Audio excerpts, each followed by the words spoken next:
Welcome to the all-new One Room at a Time podcast. I'm your host, Atticus LeBlanc. I'm the founder and CEO of PadSplit, which is the largest co-living marketplace in the country at the moment, and hopefully for the foreseeable future. I've worked in the affordable housing industry for the last 20 years, property owner, developer, manager, investor. I'm excited you're tuning in today, and this is our very first episode, so do us a favor, and if you enjoy what you hear, please subscribe, leave a review, and suggest a guest. Reach out anytime. Today is our very first episode, so I want to welcome all our listeners and our viewers.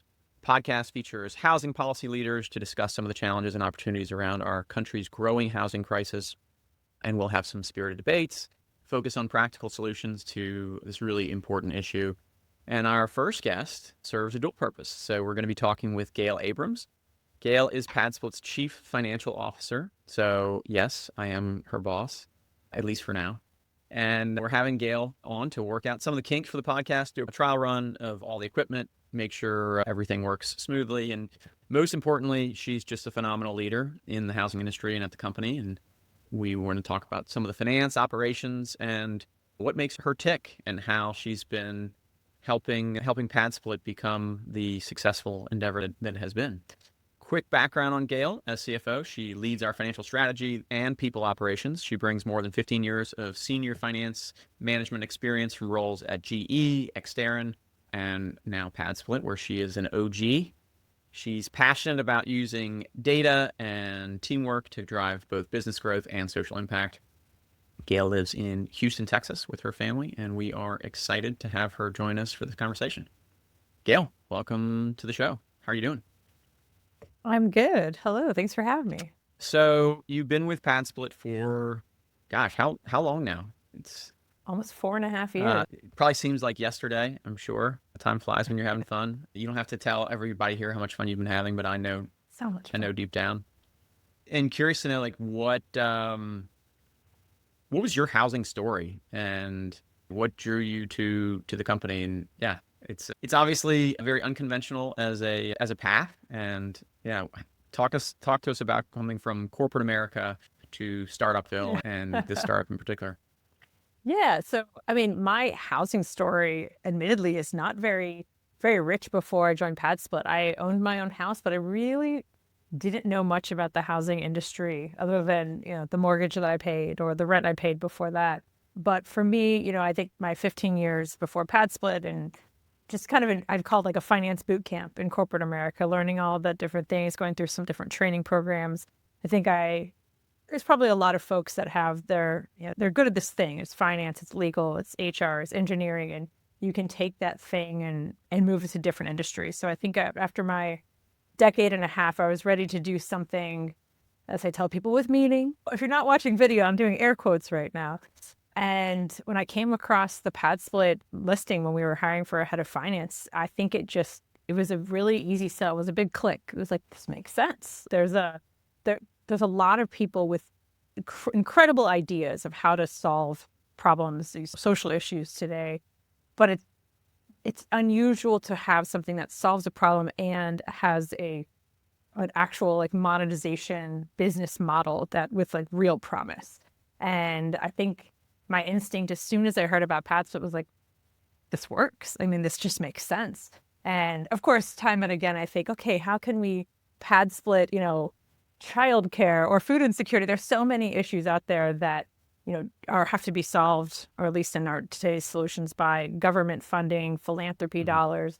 And so to see something that can be a market-based solution it was a really, really cool concept at the time and remains that way. And it's really what drew me here. Nice. And so I'm sure you are aware now, and something we've talked about in the past, but I'm curious to know how much you were aware at the time. There's this maxim in startup land that you don't hire people from corporate backgrounds because they're not nimble enough or they're not risk takers for whatever reason. I know you have a unique perspective on that particular maxim, given that GE is maybe about as corporate as it gets. So yeah, curious to know what you would tell people who are purveyors of the don't hire from corporate America if you're running a startup. I think it just depends on the stage of the startup. I think what was nice is I came at PadSplit at a time where, you guys had already been around for a few years and you figured out, I mean, we've talked about the product market fit or, in the early days of a startup and trying to figure out what we want to be when we grow up. And I think I came in with PadSplit already and like, okay, this works, this doesn't, we're already on a great path. So it was time for me to come in and then just really build the finance processes that we're going to go on that path. I'd like to think I could be nimble enough to even come in earlier, but maybe it was the right timing to bring in a senior finance person. I'm inclined, and of course, coming from my angle, I'm inclined to say that, hey, startup founders, like, stop poo-pooing all over corporate America. I think having people with that deep training of, hey, this is how we need to look at the financials. This is how we need to think about, engineering, legal, sales, all these things. Like when you go through the many years of training from these big companies, like you come in with different frameworks and different experiences that can help guide small businesses to success. So it's probably just about the individual. Do they have the mindset to be flexible, to try new things, to fail fast, as I say in quotes, which, can be an irritating phrase, but I think it is real.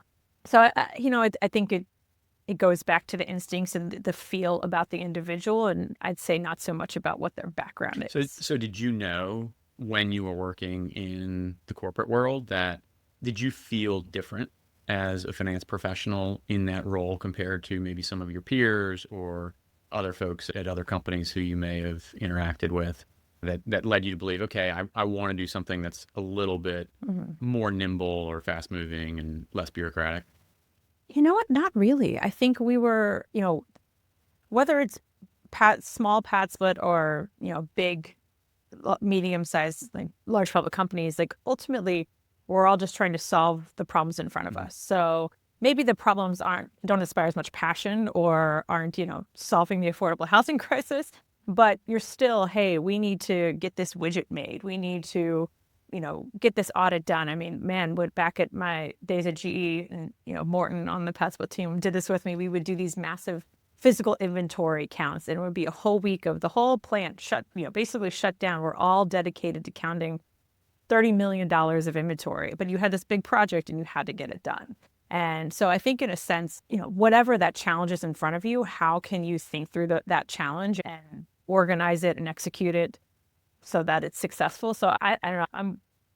I believe that really it's about the ability of a person to be creative, find a solution, and execute it, regardless of whether it's a housing startup or a big corporate America.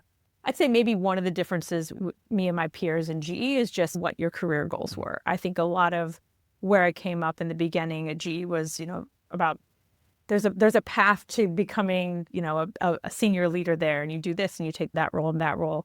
And along with my peers, we're kind of going on that ladder. And I got to a point of, it's not really what I want to do. And it was hard. I didn't know exactly what it was, but I knew I wanted something with that meaning. Sure. And so maybe made some choices to not continue up that ladder and instead look elsewhere. But I think, I mean, I got so much out of it from a training and mentorship perspective that I'd say and maybe this is a little unique to finance, but probably in a lot of places, like just having people to learn from and get experience from, I think that's translatable across all companies. Well, and I'll give our audience some background here in that running PadSplit before Gayle came on board was basically like driving a car at 80 miles an hour with just bugs and dirt splatter all across your windshield. Like, we didn't really have any idea. I mean, you had a general idea of what direction you were going, but you didn't know how long it was going to be until you hit a tree.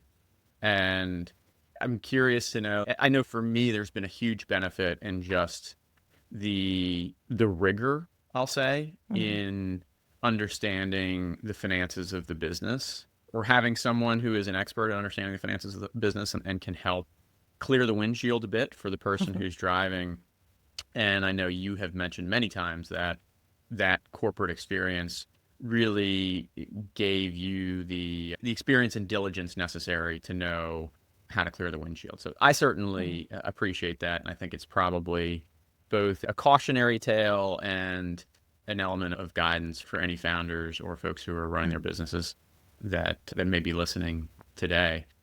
I mean, on kind of circling back to just like both the financial sustainability and the mission side, you mentioned that was something that you noticed right away in terms of the model for PadSplit and how it's both more profitable and more affordable simultaneously.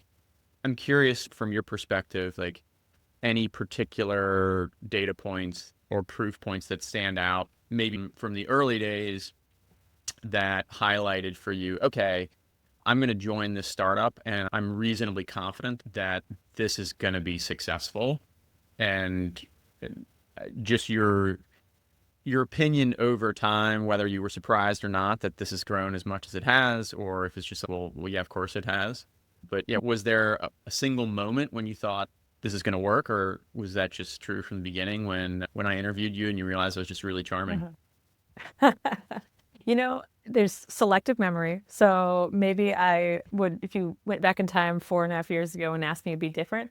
But I really have been felt pretty optimistic about PadSplit from the start. I think, it just, again, that when I first heard about the company, I mean, I think before even at an interview, I was sitting around telling some of my family members about this really neat company that I've came across, and there was something that clicked about it. And you know what? Maybe I found 3 other companies before PadSplit and thought the same about them. I don't know. But hey, the fourth one stuck. But it clicked for me very early on that it was like, this can work. And coming in, and maybe because this was the first startup I worked for, I had the rose-colored glasses on, but I laugh with, oh, startups are so easy. Look how they all just keep growing. But it's my inner one. But, I think coming in and seeing the experience that you and Frank and John at the time had in building this, I think there was just so much. You guys had the battle wounds. You'd figured it out. It was growing, and we were adding units. I mean, not at the pace that we are today, but that's actually one of the things that has been a blessing for me as a CFO in charge of the finance group, is that our growth has just been steady. Don't get me wrong. What I love, like the rocket ship, hey, let's 3x growth tomorrow, cool. But what's really neat about this business model and makes it really easy for me is we've just had this very steady, like constant growth. In contrast, back in my GE days and Exterran, we made these giant pieces of equipment for the oil and gas industry, that sat on the floor of the ocean and helped you drill for oil. And there were these massive projects. So you would have a quarter where you might have a record number of orders, 2 or 3 giant blow-up preventers ordered, or you might have nothing. It was very lumpy, and, finance, you're just like, you could have forecasts, but you just ultimately didn't know what was going to happen, both from an orders perspective and from revenue, because your revenue was tied to very specific milestones being achieved, and either that thing got done by the manufacturing team or it didn't, so it was a lot of anxiety on the finance side trying to figure out what those numbers were going to be. In contrast with PadSplit, I mean, not to diminish what the team does, they work really hard to achieve it, but if you go back from maybe to early 2023, I mean, we have been consistently growing about the same percentage per month, every month. And I think that's not something that just happens without a lot of effort, but it just shows how consistent and healthy this business is, that we're not having these crazy swings. I feel like it kind of proves that, yeah, I didn't think it could happen tomorrow. I realized that, it's great today. What we still have to worry about tomorrow, but I think the predictability here, the constant performance month over month has only solidified my conviction that, like, we have something really good here. And so curious, like, what, for anybody who may be in a role now, finance or otherwise, at a more traditional shop that's considering switch to startup, or maybe just wants more meaning in their life, what advice would you have for younger versions of yourself, or just anyone else who may be in a similar situation that may be considering career change? I'd say, first, I mentioned this already, experience. Get that experience, learn from people that can teach you. And I guess sometimes you learn from people who are incredible and can directly teach you. And sometimes you learn from people who are like, I don't want to be like that. And I think those are both, just both really good examples of just absorb as much as you can. And I think in the roles that you're in, I know I've had a lot of success earlier in my career of just being resourceful. Be that person that you don't have to have all the answers, but you know how to figure them out. And you know kind of how the dots get connected. And I think, early in my career, and anyone that's early in their career, just be that person that, hey, I don't know the answer, but I'll ask Gayle, and Gayle can figure it out. And you start to get on people's radars and they notice you, and that helps you, I think, move along in your career. As far as, making the jump to, or, going to a startup for the first time,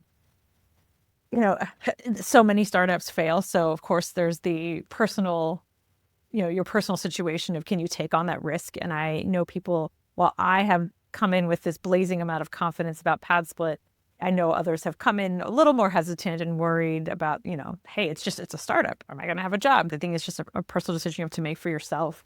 But definitely, my advice to anyone is just trust your instincts about something. Does it smell pretty, or does it smell like a turd? And, sometimes you're going to be right, sometimes you're going to be wrong, but there's, ask the right question, ask all the questions, in the proper way. You don't want to be too critical and, hey, what am I doing here? But I think if you have the self-awareness to be able to ask the right questions in the right tone and really make sure that you're walking into something that has a lot of promise. There's no guarantees, but. Well, you also head up people operations here at PadSplit, which Yeah. reports into you. So maybe more specifically, what are you hiring for? What are you looking for when the throngs of people are applying for roles at this amazing company? Yeah, it is funny. Before PadSplit, there's a lot of natural tension between people ops, HR, and finance, and so I remember when I first took over, having people ops roll up under me, I got a couple comments from friends and family being like, "Really, you HR?" And I will give a very loud shout out to Justin and really all the people ops leaders that we've had at this company that have taught me a ton. And I still am definitely nowhere near the subject matter expert here, but it's been a lot of fun. And I think, especially being in the growth story, it's a lot of fun because, we have so many roles open and so many things we're hiring for. It's nice to be going in that direction and not the other direction. But, I think a lot of what we look for, certainly culture fit. Culture, God, the C word that a lot of people, I think early in my career, I would roll my eyes when people would talk about culture. Okay, whatever, like back to work.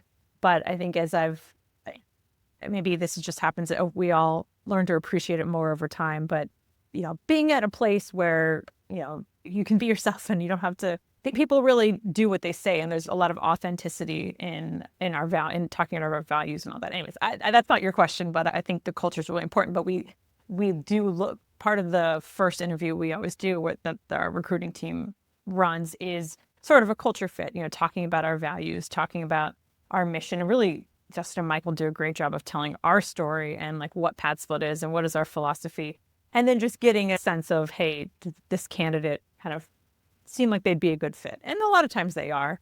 I don't think we have a lot of people coming in and being like, oh, I hate integrity, But I think just trying as much as anyone can to look for things like that. The fact that we've got such a great mission, it's a pretty easy sell when we're talking to candidates. They are excited about PadSplit, and you love to see the enthusiasm. And it reminds me of when I was applying for the job and so excited about it too. So I think it's a great position to be in, that we are hiring. We've got a bunch of new roles and people want to be here. So again, like I said about the company in general, we still have to worry about tomorrow and make sure that, we can't just rest on our laurels. But I think people are very excited about what we're doing. So let's talk about tomorrow. I'm sure you could recite our mission, vision, guiding principles, and core values for everyone on the site or everyone that's listening. But are you asking me to? You could. We haven't covered that in the podcast yet, considering this is our first episode. Yeah, maybe that's something you need to ask all of your guests. It's actually great. It's a great point. Well, you could do it. Go ahead. You got it. You got it. So our mission is to help solve the affordable housing crisis, one room at a time. Hey, podcast name, while leveraging housing as a vehicle for financial empowerment. And then our vision is to create a world-class marketplace that enables the quickest and most effective solutions for the affordable housing shortage for low-income earners. Excellent. What's the difference between a mission and a vision? A mission is, in my own words, a mission is what we're trying to accomplish with our business, and the vision is what is the business. There you go. And I think it's very succinct. Thanks. And then what does CSP mean? Oh, it means to care, show it, and prove it. There you go. And our values, It feels like But all these hands, questions doesn't are it? great. Yeah, really. Well, I never get called on an all hands, which is fine. I think it's better to like let everybody else participate. But compassionate directness, which has been a lot of fun, high integrity, optimism, intellectual curiosity, my personal favorite, strong work ethic, empathy, and Amazing. self-awareness. So just like in all hands, you get a coffee for Ah, covering all well, those I already had my coffee this morning, all but those I'll have yeah, I mean, tomorrow I'll put it on the company. it's you can have 2 cups of coffee every day, Gail. I I agree. appreciate that. But I'm yes. trying not to, but yeah. So relative to mission vision, what's next? What's next for you at the company? What are the things that are exciting for you outside of just the growth, or maybe Mhm. it is just the growth Yeah. that you see coming down the pike? Yeah, I think is an insight in the conversation you and I often have, but I really think what we have, it works, and I want us to focus and just keep doing it. I think there's so many neat things. I was at a conference this week and we were talking about, data monetization strategies, and there's so many other things that we could do that are kind of add-ons and, a second product to PadSplit. And I do think that is in our future, but I still think there's so much for us to do with just our core product and what we do best. So, I don't have to speak for our growth team, but I think there's a lot of interest in expanding PadSplit across the US. Maybe one day outside the US, although my finance little heart is going to start beating faster of, new currencies and new, country entities, but we'll get there one day. But I think there's just still so much untapped potential and, talk about the TAM, but, there is so much market to be explored here that I think we just, for the next at least year or two, is just keep focusing on what we do it and do it really well. I think what we as a business, will always struggle with, though, is that we are a technology company, right? So because we're a technology company, but housing is not technology. At the end of the day, housing is a person who wants to rent a room and a person who owns the room, and they are, they're interacting. And, we talk about AI and all the things AI can do. Like at the end of the day, like AI cannot be housing. Sure. AI is, we have a physical person and a physical house. In the And Matrix, so just to be clear. okay, fair. But I'm talking about the non-matrix world, right? But I think that as we scale, I mean, we're already at 25,000 units, but as we continue to grow, it's how do we, you talk about this all the time, align incentives. How do we build our process and our incentives so that people have the best experience they can? Because with technology, you can't be there to open the door and welcome someone in and make sure the move-in goes great. We have to incentivize the hosts and the other members to make that experience. And so I think that's something that we're just going to have to continue to focus and worry about in a good way, not worry about something as problematic, but how do we ensure that as we grow, we are just the technology piece of it, that we can also ensure that the non-technology part goes well. Right on. Also. And what about for you personally? I mean, what keeps you showing up for work every day, other than you're an amazing boss who just, is super supportive. But yeah, what are the things that keep you motivated to continue to do the work every day? And what do you see for yourself in the future? I know not every role in the company is as flexible as finance, but that is one of the cool things about finance, and it's PadSplit Finance or anywhere, is there's certain meetings you have to be at, certain podcasts you have at a certain time, but there's a lot of flexibility. And of course, being a remote company, there's even more flexibility. So I can go off and manage my kids' t-ball team, go Hedgehogs. There's things that I really appreciate that about, I'm motivated to work, but I'm motivated to get things done because I can have the flexibility to do things outside of work as well. So, stay tuned. Neartown Little League, we're going to be the champs. But, from work, what motivates me, and I see the tangible impacts of what we're doing. It's been really fun for me from the beginning, like the building. Coming into PadSplit, it was like, hey, how do we want to report our financials and organize our financial statements? How are we going to recognize revenue? How do we calculate payouts? And I think I've loved the building piece of it. And so we're kind of evolving into this next phase, at least it's certain. I've done this a few times where it's, okay, I build the thing and then I hire the person and pass it off to them. And that's been very fun and rewarding. I like putting my brain to work. So that kind of motivates me of whatever the project du jour I have to go figure out and simplify and streamline. But I think, I also like we learn a lot as a company. One of our values, as I've mentioned, is self-awareness. And really, even before my time at PadSplit, I've always been a big believer in the cycle of self-awareness and validation, right? Like you strive to know yourself, but hey, perception is reality, and how people perceive you is a big part of, being self-aware, is knowing how people perceive you. And you can't know that without some feedback, Sure. right? You can guess and you want to hone your ability to catch how people perceive you, but having that validation, getting the feedback, whether it's the compassionate directness or just in the day-to-day work that we do of like trying something and seeing if it works or if it doesn't, and testing it. We do a lot of testing, which I know we should, but I get really excited to build something, test it, and then get the validation if it works or not. So I think that goes into self-awareness of me as an individual, but also about what we're doing as a company, getting that validation. I mean, from hosted members, right? We go do something, they tell us they love it and they don't love it, right? Sure. And then we react. So Love it. That's a lot of my motivations. Well, good stuff. Well, yeah, I mean, on to the rapid fire portion of the show. Yeah, we're going to run through just some quick questions and look for relatively quick answers. Best advice you've ever received in a word, a sentence, a maximum. Okay. Well, I maybe have 2 sentences, but my father once advised me that this is so cheesy, but I'm going to say it. That's what parents are for. The most important things, yes. The most important things in life are your health and your happiness. And if you're lucky enough to have your health, then do what makes you happy. I love it. That's amazing advice, and not at all cheesy. Yeah. I think that's straight. I mean, it's cheesy, but it's good. Thanks, Dad. Thanks, Dad. If you could instantly master one skill outside of your field, what would it be? Oh, goodness. This is sort of a question du jour. This is something that I have nerded out a bit with lately. But the coffee shop I frequent down the street, every Sunday, they have a Go club, like people playing Go, that very advanced game. And I really know nothing about it, except it's really old and like very logic based. And I'm like, I think my brain should be able to handle this. So I found like a little online app, and I'm slowly learning how to play the game. But I know it takes a long time to sort of like half learn it. So that is what I really want to know. I want to go hang out with the Go club, but I thought you were going to tell me that you wanted to be a barista and you can make those little designs on the top of coffees. No, I just want them. I love my baristas. They're really good at their job. I'm not going to try to match that. Don't put them out of work. And then what is one habit that you think has changed your life? Oh my goodness. Don't know that I have a great answer for that. One habit that has changed my life. I can't think of a habit. You should have expected this one, since you know that Atomic Habits is like one of my favorite books, Gayle.